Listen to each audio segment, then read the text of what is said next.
राधे राधे दोस्तों, आज की इस वीडियो में हम श्री दुर्गा सप्तशती के 11वें अध्याय का पाठ हिंदी में करने जा रहे हैं। मैं भुवनेश्वरी देवी का ध्यान करता हूँ।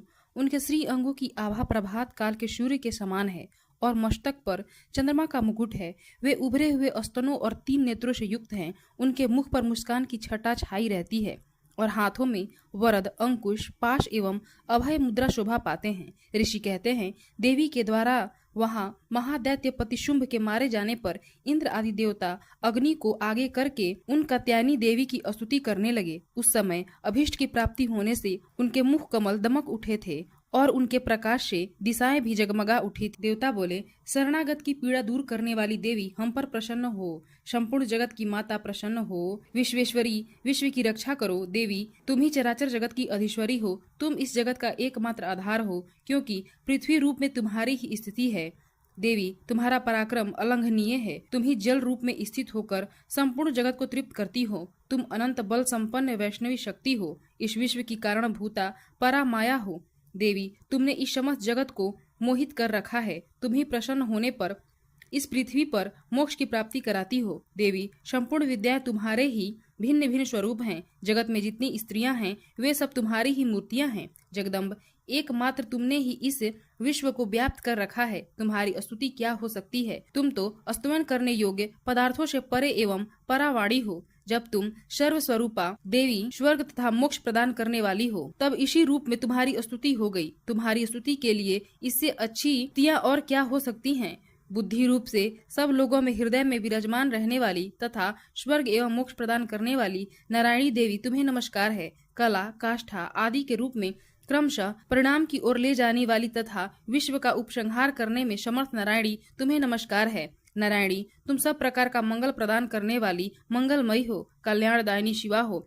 तुम पुरुषार्थों को सिद्ध करने वाली शरणागत वत्सला, 3 नेत्रों वाली एवं गौरी हो। तुम्हें नमस्कार है। तुम सृष्टि, पालन और संहार की शक्ति भूता सनातनी देवी, गुणों का आधार तथा सर्वगुणमयी हो। नारायणी, तुम्हें नमस्कार है। शरण में आए हुए दीनों एवं पीड़ितों की रक्षा में संलग्न रहने वाली तथा सबकी पीड़ा दूर करने वाली नारायणी देवी, तुम्हें नमस्कार है। नारायणी, तुम ब्रह्माणी का रूप धारण करके हंसों से जुते हुए विमान पर बैठती तथा कुश मिश्रित जल छिड़कती रहती हो। तुम्हें नमस्कार है।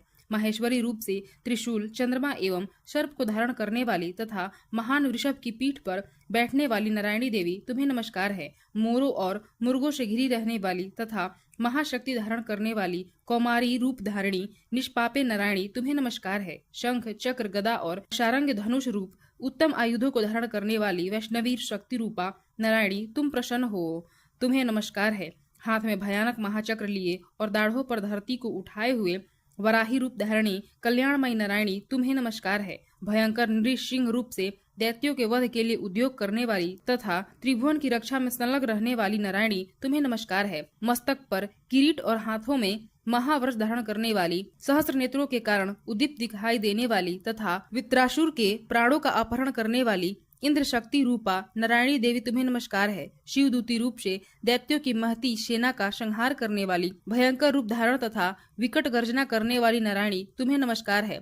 दाढ़ों के कारण विकराल मुख वाली, मुंड माला से विभूषित मुंड मर्दिनी चामुंड रूपा नारायणी, तुम्हें नमस्कार है। लक्ष्मी, लज्जा, महाविद्या, श्रद्धा, पुष्टि, स्वधा, ध्रुवा, महारात्रि तथा महाअविद्या रूप नारायणी, तुम्हें नमस्कार है। मेधा, सरस्वती, श्रेष्ठा, भूति, ब्राह्मवी, तामसी, नियता तथा ईशा रूपिणी नारायणी, तुम्हें नमस्कार है। सर्व स्वरूपा, सर्वेश्वरी तथा सब प्रकार की शक्ति से संपन्न दिव्य रूपा दुर्गे देवी, सब भयों से हमारी रक्षा करो। तुम्हें नमस्कार है। कात्यायनी, यह 3 लोचनों से विभूषित तुम्हारा सौम्य मुख सब प्रकार के भयों से हमारी रक्षा करे। तुम्हें नमस्कार है। भद्रकाली, ज्वालाओं के कारण विकराल प्रतीत होने वाली अत्यंत भयंकर और समस्त असुरों का संहार करने वाला तुम्हारा त्रिशूल भय से हमें बचाए। तुम्हें नमस्कार है। देवी, जो अपनी ध्वनियों से संपूर्ण जगत को व्याप्त करके दैत्यों के तेज नष्ट करिए देता है, वह तुम्हारा घंटा हम लोगों की पापों से उसी प्रकार रक्षा करे जैसे माता अपने पुत्रों की बुरे कर्मों से रक्षा करती है। चंडिके, तुम्हारे हाथों में सुशोभित खड्ग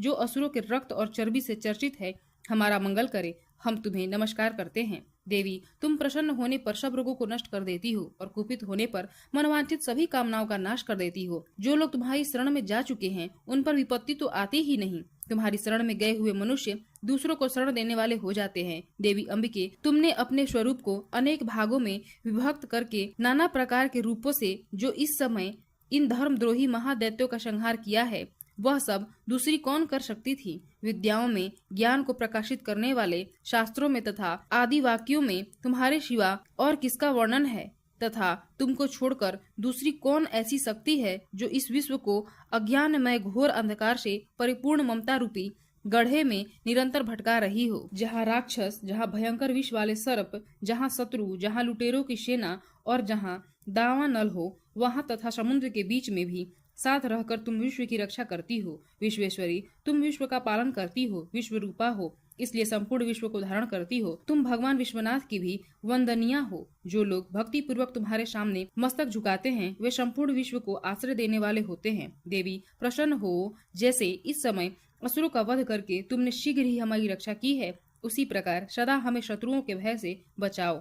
संपूर्ण जगत का पाप नष्ट कर दो और उत्पात एवं पापों के फलस्वरूप प्राप्त होने वाले बड़े बड़े उपद्रवों को शीघ्र दूर करो। विश्व की पीड़ा दूर करने वाली देवी, हम तुम्हारे चरणों पर पड़े हुए हैं, हम पर प्रसन्न हो। त्रिलोक निवासिनियों की पूजनीय परमेश्वरी, सब लोगों को वरदान दो। देवी बोली, देवताओं, मैं वर देने को तैयार हूँ। तुम्हारे मन में जिसकी इच्छा हो संसार के लिए, उस उपकारक वर को मैं अवश्य दूंगी। देवता बोले, सर्वेश्वरी, तुम इसी प्रकार तीनों लोकों की समस्त बाधाओं को शांत करो और हमारे शत्रुओं का नाश करती रहो। देवी बोली, देवताओं, वह वैवस्वत मनवंतर के 28वें युग में शुंभ और निशुंभ नाम के 2 अन्य महादैत्य उत्पन्न होंगे। तब मैं नंद गोप के घर में उनकी पत्नी यशोदा के गर्भ से अवतीर्ण हो विंध्याचल में जाकर रहूंगी और उक्त दोनों असुरों का नाश करूंगी। फिर अत्यंत भयंकर रूप से पृथ्वी पर अवतार ले मैं वह प्रचित नाम वाले दानवों का वध करूंगी। उन भयंकर महादैत्यों को भक्षण करते समय मेरे दांत अनार के फूल की भांति लाल हो जाएंगे।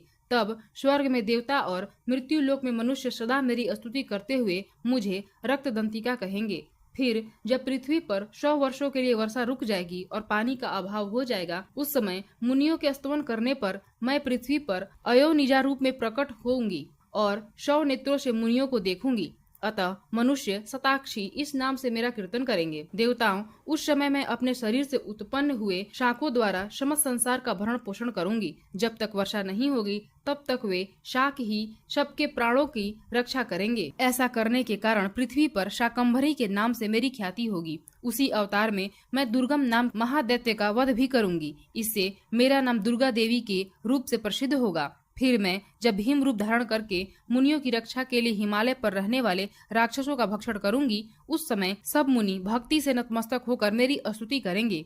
तब मेरा नाम भीमा देवी के रूप में विख्यात होगा। जब अरुण नामक दैत्य तीनों लोक में भारी उपद्रव मचाएगा, तब मैं तीनों लोकों का हित करने के लिए 6 पैरों वाले असंख्य भ्रमरों का रूप धारण करके उस महादैत्य का वध करूंगी। उस समय सब लोग भ्रामरी के नाम से चारों ओर मेरी स्तुति करेंगे। इस प्रकार जब जब संसार में दानवी बाधा उपस्थित होगी, तब तब अवतार लेकर मैं शत्रुओं का संहार करूंगी।